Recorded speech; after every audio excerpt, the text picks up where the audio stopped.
अच्छा, ये जो किला जयगढ़ है, ये उन्हीं मान सिंह का है जो जोधाबाई मतलब अकबर के साथ शादी हुई थी।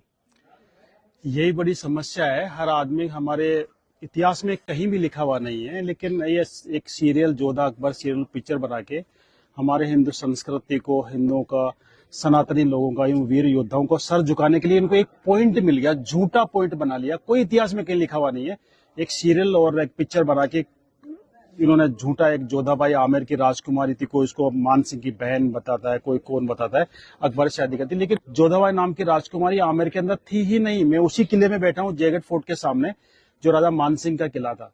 और राजा मान सिंह 400 साल बाद अपने हिंदुस्तान की हर बहन बेटियों को, जो अफगानियों ने उठा के ले गए थे यहाँ पे, और 400 साल तक उनको लूटा था, उनकी अक्सर असमत लूटी थी, उसका बदला लेने के लिए 400 साल बाद अफगानिस्तान जाके वहां पे भयंकर गदर मचा सकता है और वहां पे इतना खौफ पैदा कर सकता है कि आज भी वहां पे बच्चा भी रोता है, कहते हैं चुप हो जा, नहीं मान सिंह आ जाएगा। कहावत है, मात सुनावे बाल का मान सिंह रणगात, भूलो नहीं काबुल आज भी वो खांडो वो हाथ।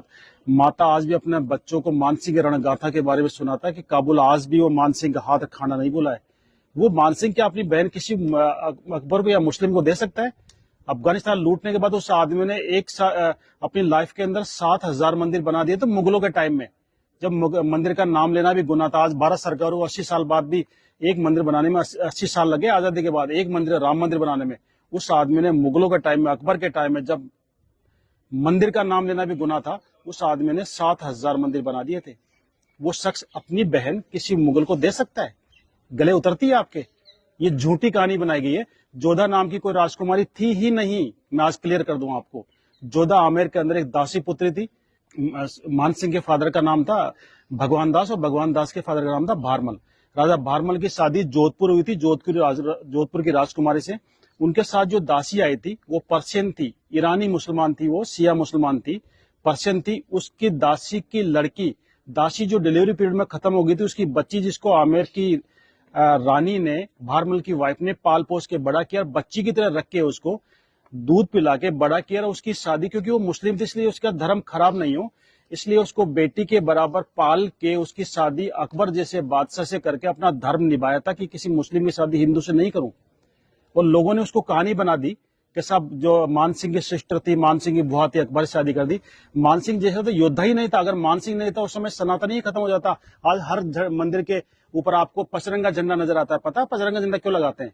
अफगानिस्तान के 5 कबीलों को जो हराया था, 5 टुकड़ों में डिवाइड था अफगानिस्तान, काबुल, कंधार, बलख, गजनी और तजार। खूंखार कबीले थे। दुनिया की कोई सेना वहां पे गई लेकिन जिंदा वापस नहीं आई थी। उस अफगानिस्तान को मान सिंह ने एक युद्ध में पूरे कंट्री को परास्त कर दिया था। 5 के झंडे छीने, उनको 5 को मिलाए, उस विजय की याद में अपना पचरंगा झंडा रखा था। उससे पहले अफगानियों ने यह हालत कर दी थी हिंदुस्तान की।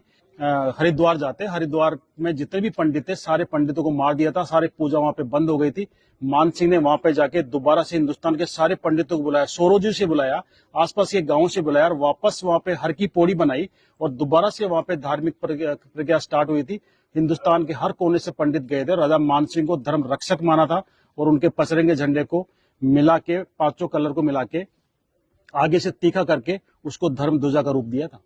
आज हर मंदिर के ऊपर 5 कलर का झंडा क्यों मिलता है?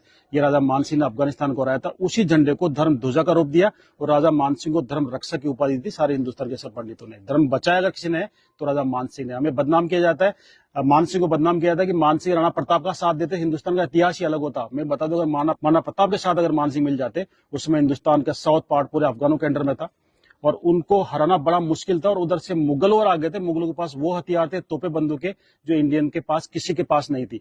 अगर मान सिंह राणा प्रताप से मिलते तो मुगल और पठान मिल जाते, हिंदुस्तान से नामो निशान मिटा देते हिंदुओं का और सनातन का।